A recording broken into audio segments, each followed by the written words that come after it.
मोदी जी इतने स्वार्थी आदमी हैं कि अगर केवल मामला दोस्ती तक होता तो 2 मिनट में उसको साइड करते और कहते मेरा कोई लेना देना नहीं इससे। दोस्त पे इतने मेहरबान क्यों हैं? जिस दिन अडानी डूबा उस दिन मोदी जी डूबेंगे। अडानी में सारा पैसा मोदी का लगा हुआ है। आदरणीय अध्यक्ष महोदय,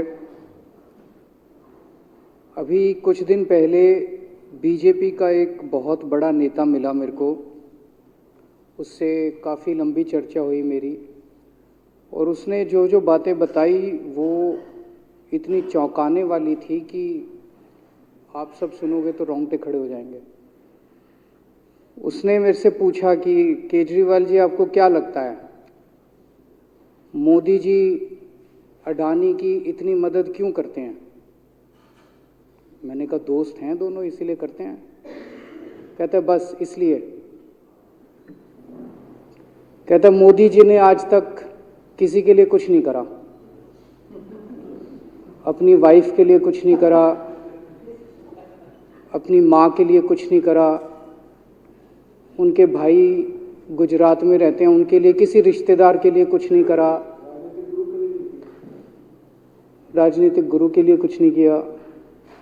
वो अपने दोस्त के लिए इतना कुछ करेंगे, ऐसा कैसे हो सकता है? दोस्त पे इतने मेहरबान क्यों हैं? ऐसी भी क्या दोस्ती है? आज के ज़माने में कौन कोई भाई के लिए कुछ नहीं करता, दोस्त के लिए कौन करता है? तो मैंने कहा फिर क्या मामला है?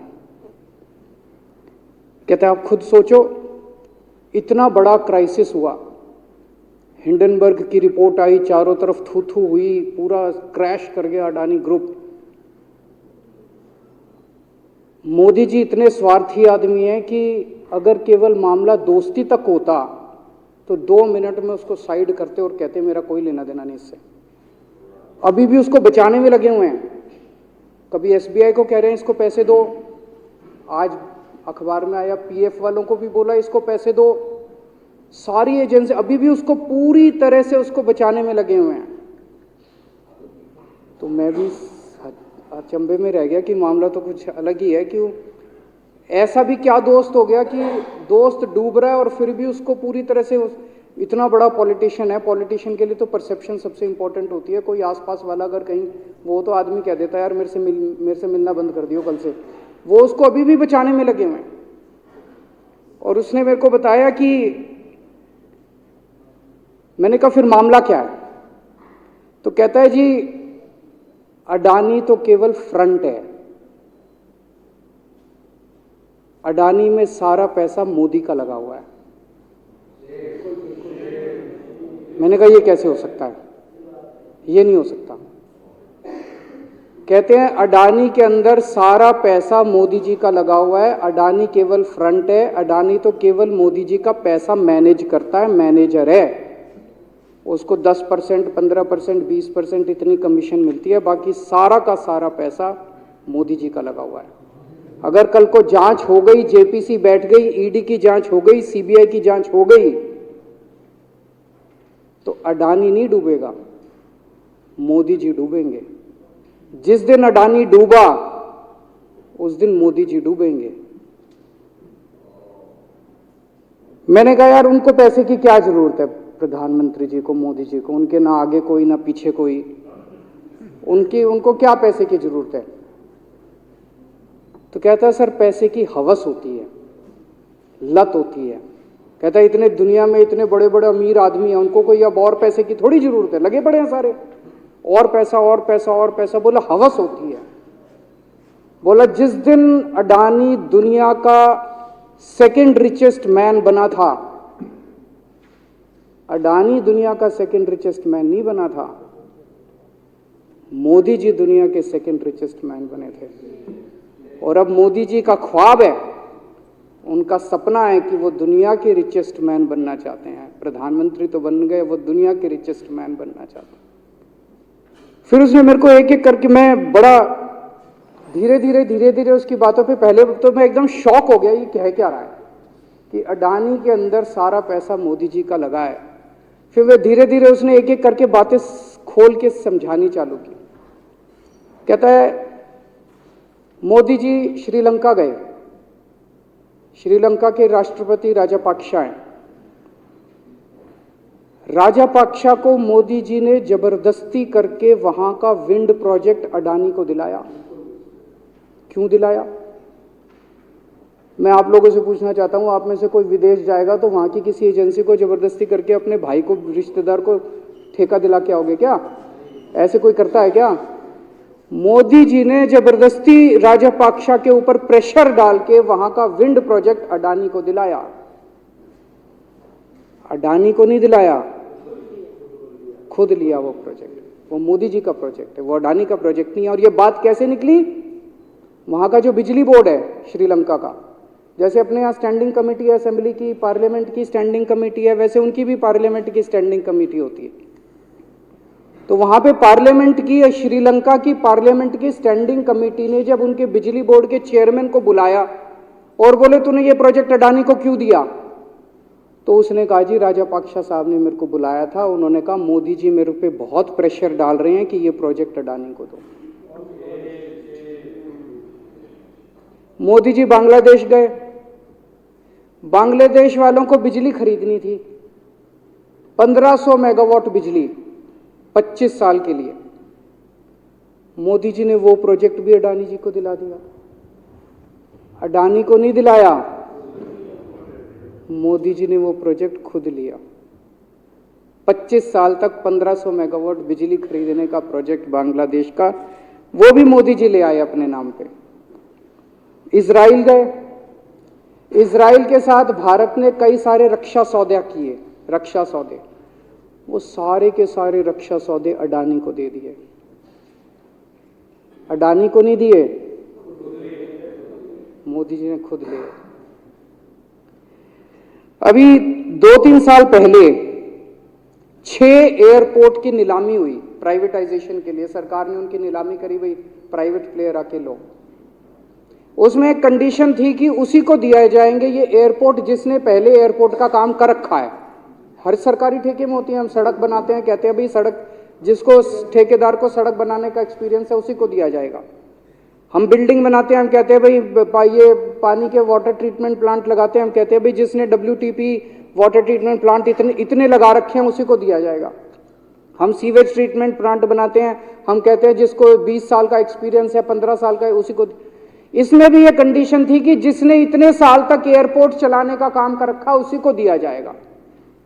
अब अडानी ने तो कर नहीं, मोदी जी ने तो कर नहीं रखा था, अडानी ने तो कर नहीं रखा था, तो क्या करते?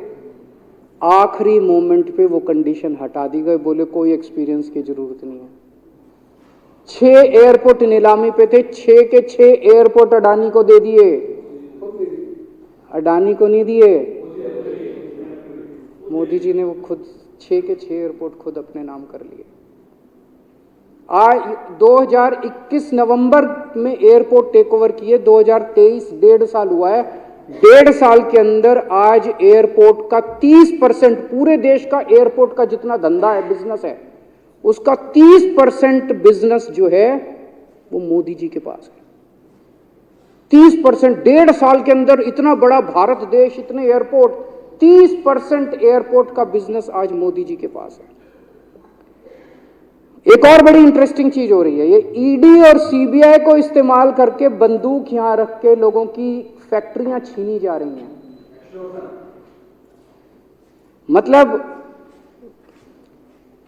10 अक्टूबर 2018 को 10 अक्टूबर 2018 को कृष्णापट्टनम पोर्ट के ऊपर इनकम टैक्स की रेड हुई और 6 अप्रैल 2020 को 1.5 साल बाद वो पूरा एयरपोर्ट अडानी ने खरीद लिया। उसके यहां बंदूक रख के उसको कहा या तो दे दे और या जेल। तो वो अडानी ने नहीं खरीदा, वो मोदी जी के पास चला गया कृष्णापट्टनम एयरपोर्ट। 10 दिसंबर 2020 को एसीसी और अंबुजा सीमेंट पे रेड हुई और 2 साल बाद 16 अक्टूबर 2022 को दोनों सीमेंट प्लांट मोदी जी के पास चले गए। 2020 जुलाई को मुंबई एयरपोर्ट का मालिक था जीवीके, उसके ऊपर सीबीआई और ईडी की रेड हुई, एफआईआर हुई और 1 महीने बाद मुंबई एयरपोर्ट जो है वो मोदी जी के पास चला गया, अडानी के पास चला गया। तो ईडी और सीबीआई पे रेड कराते हैं, उसको धमकाते हैं फैक्ट्री वाले को, कंपनी वाले को कि या तो जेल जा और या तेरी फैक्ट्री हमको दे दे। ये इधर तो सुनते थे हरियाणा की तरफ ये तुच्छी, इधर इसकी फैक्ट्री भी छीन ली, पंजाब में भी सुनते थे इसकी भी फैक्ट्री छीन ली, इसकी। पूरे देश के अंदर ये इतनी गुंडागर्दी मची पड़ी है कि ईडी की रेड करा देते हैं, सीबीआई की रेड करा देते हैं, यहाँ बंदूक रखते हैं और कहते हैं या तो फैक्ट्री दे दे और या जेल जा। ये क्या चल क्या रहा है इस देश के अंदर? इन्होंने अभी थोड़े दिन पहले ऑर्डर निकाला कि सारे जितने पावर प्लांट हैं, जितनी राज्य सरकारें हैं, पंजाब सरकार की, हमारी जो सरकार है उनके पास भी ऑर्डर आया, सारी सरकारों को जितना उनका कोयले की रिक्वायरमेंट है उसमें से 10% कोयला इंपोर्टेड इस्तेमाल करना पड़ेगा। और इंपोर्ट केवल मोदी जी करते थे, अडानी करता था। तो इसका मतलब आपको 10% अपना कोयला कंपलसरी, जरूरत नहीं है आपको कोयले की, लेकिन 10% कोयला आपको अडानी से खरीदना पड़ेगा। हमारे देश का कोयला 2000 रुपये टन है, इंपोर्टेड कोयला 20,000 रुपये टन है। 10 गुना दाम के ऊपर आपको अडानी से यानी कि मोदी जी से कोयला खरीदना पड़ेगा। इन्होंने सुप्रीम कोर्ट का एक और, जब कोयला घोटाला हुआ था अपने देश के अंदर, तो सुप्रीम कोर्ट ने आदेश दिया था कि अब कोयले की खदानें किसी भी प्राइवेट वाले को नहीं दी जाएंगी, सारी खदानें सरकारें। तो इन्होंने कुछ खदानें राजस्थान सरकार को दे दी, कुछ खदानें छत्तीसगढ़ सरकार को, कुछ खदानें पंजाब सरकार को, सरकारों में बांट दी। बाकी पूरे देश में केवल राज्य सरकारों के पास खदानें हैं। केवल अडानी के केस में उन्होंने एक्सेप्शन करके अडानी को कोयले की खदानें दे दी और उसमें भी ऑर्डर कर दिया कि 4000 कैलोरी से कम वाला कोयला जो है उसको रिजेक्टेड माल माना जाएगा, जबकि वो सबसे अच्छा कोयला माना जाता है और वो रिजेक्टेड माल इसको फ्री में मिलता है। तो कम से कम 2800 करोड़ रुपए का कोयला हर साल फ्री में मोदी जी ले जाते हैं। 2800 करोड़ रुपए का कोयला हमारी खदानों से हर साल मोदी जी निकाल के ले जाते हैं। 2014 में, अभी जो अतिशी जी ने कहा, 2014 में अडानी जी की यानी कि मोदी जी की जायदाद 50,000 करोड़ की थी। 7 साल बाद इनकी जायदाद हो गई 11.5 लाख करोड़। मोदी जी इतना पैसा लेके कहां जाओगे? 11.5 लाख करोड़ रुपए की जायदाद, 7 साल में इतना लूट लिया अपने देश को। 2014 में 609 नंबर पे थे, अब ये सेकंड रिचेस्ट बन गए, अब रिचेस्ट बनना चाहते हैं। ये तो लेकिन कुदरत है, कुदरत तो बड़ी ताकतवर है। किसने सोचा था एक दिन हिंडनबर्ग रिपोर्ट आएगी और 24 घंटे के अंदर सारा तहस नहस हो जाएगा। 1947 से लेके 2014 तक 67 साल में भारत देश ने, सारी सरकारें जितनी आई सबने मिलके 55 लाख करोड़ रुपए का कर्जा लिया था भारत सरकार ने। 2014 से 2022 7 साल के अंदर 85 लाख करोड़ रुपए का कर्जा ले लिया, दुगने से भी ज्यादा। जितना 67 साल में लिया था उतना 7 साल में ले लिया। ये पैसा गया कहां? ये पैसा गया कहां? ये सारा इनकी जेब में गया। तो मैं जनता को कहना चाहता हूं, आप तो जीएसटी देते हो, अपने बच्चों का पेट काट के टैक्स देते हो, दूध पे, दही पे, हर चीज पे जीएसटी देखो। वो जीएसटी का पैसा जाता है जनता की उसमें खजाने में, वहां से वो जाता है अडानी के खजाने में और वहां से वो जाता है मोदी जी के खजाने में। दोनों हाथों से लूट मची हुई है, पूरे देश को लूट रहे हैं प्रधानमंत्री जी, मोदी जी पूरे दोनों हाथों से लूट रहे हैं। कोयला लूट रहे हैं, एयरपोर्ट लूट रहे हैं, सड़कें लूट रहे हैं, बिजली लूट रहे हैं, पानी लूट रहे हैं, कुछ नहीं छोड़ा, सब कुछ लूट रहे हैं। जितना कांग्रेस ने 75 साल में नहीं लूटा, उससे 10 गुना इन्होंने 7 साल के अंदर, 8 साल के अंदर लूट लिया देश को। अडानी का क्या रोल है इसमें? मोदी जी कम पढ़े लिखे हैं, उनको समझ नहीं है कि करना क्या। अडानी आके बताता है पैसा यहां लगा लो, इस देश में चलते हैं, वहां की ये कंपनी खरीद लेते हैं, ईडी को और सीबीआई को इसके पीछे लगा दो। वो सारा मैनेजमेंट करता है, दिमाग उसका पैसा मोदी जी का। उसके बदले में उसको पता नहीं 10%, 15%, 20% कितनी कमीशन मिलती है, लेकिन दिमाग सारा अडानी का है। और मेरे को ज्यादा चिंता इस बात की है अध्यक्ष महोदय,